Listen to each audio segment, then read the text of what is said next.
Hey, what's up everyone? Tetrick85 here, and today I'm going to be talking about the Terminator for the NES. This game was developed by Radical Entertainment and published by Mindscape, and is based off the hit 1984 film of the same name starring Arnold Schwarzenegger and Linda Hamilton. You'd think for a movie that's so awesome that they would make an equally awesome video game, right? Right? Well, you couldn't be more wrong if you tried. This has got to be one of the worst games I have ever played in my life. In fact, this game is so bad it makes me want to take back every negative thing I've ever said about all the games I've reviewed so far. Even before I start talking about the game itself, I just want you to watch this opening cinematic and ask yourself, is this a game I really want to play?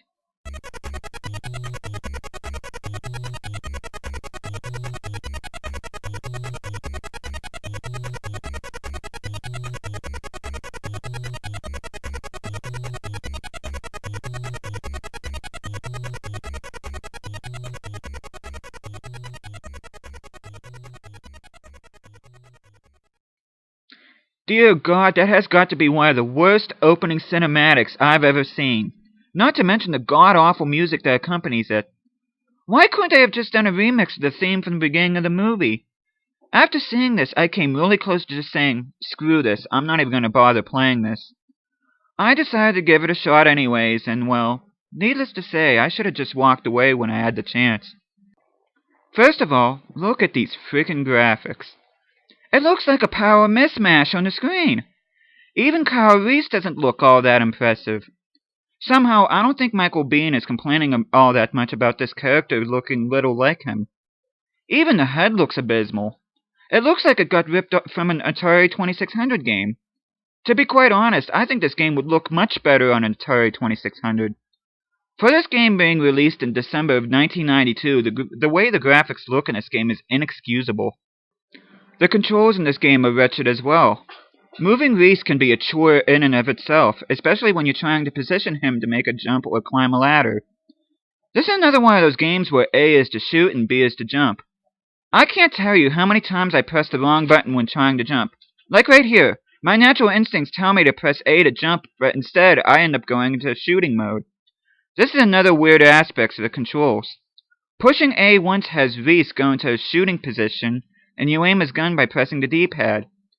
You can get out of this mode simply by pressing the B button, but to me these controls seem much more complicated than they need to be, not to mention a bit unnecessary.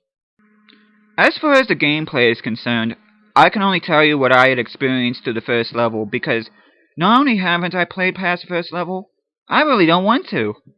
The first level is a simple platforming level, but the controls in this game make it much more challenging than it should. Not to mention that the level design isn't very good either.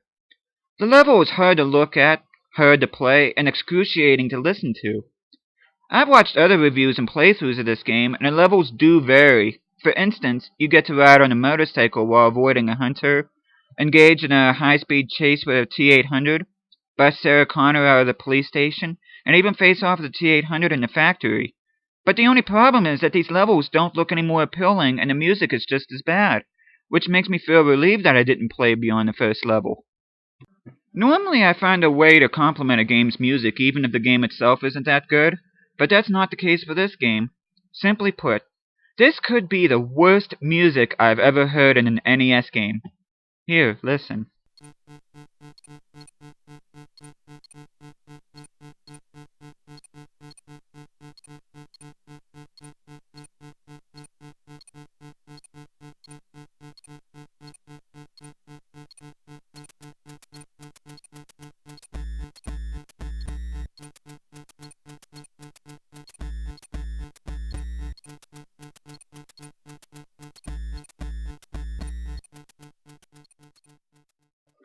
Can you even say that qualifies as music?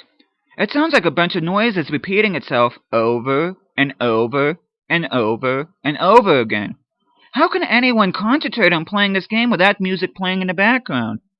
I'd suggest turning the volume down while playing it, but let's be real, even no sound can rescue this game. Radical Entertainment and Mindscape had excellent source material to work with in developing this game. However, instead of delivering an NES classic, all they gave gamers was a horrid game that not only fails to capture the excitement of watching the movie, but fails as a game in general. I'm still trying to come to terms on how they could have screwed up the Terminator this bad. I mean, this movie had tons of memorable scenes. Most of them would have definitely made for some awesome video game levels. Instead, we get this piece of work which pretty much does nothing but put a dark stain on the Terminator franchise. If you want to play a decent Terminator game, play Terminator 2 for either the NES or SNES. Or if you want to play a game that actually tries to capture the essence of the Terminator movie, play Journey to Silius. Heck, you can even just watch the movie instead. Either way, it would be a better use of your time than playing this dreadful game. This is Tedrick85 speaking. Thanks for watching, and see you next time.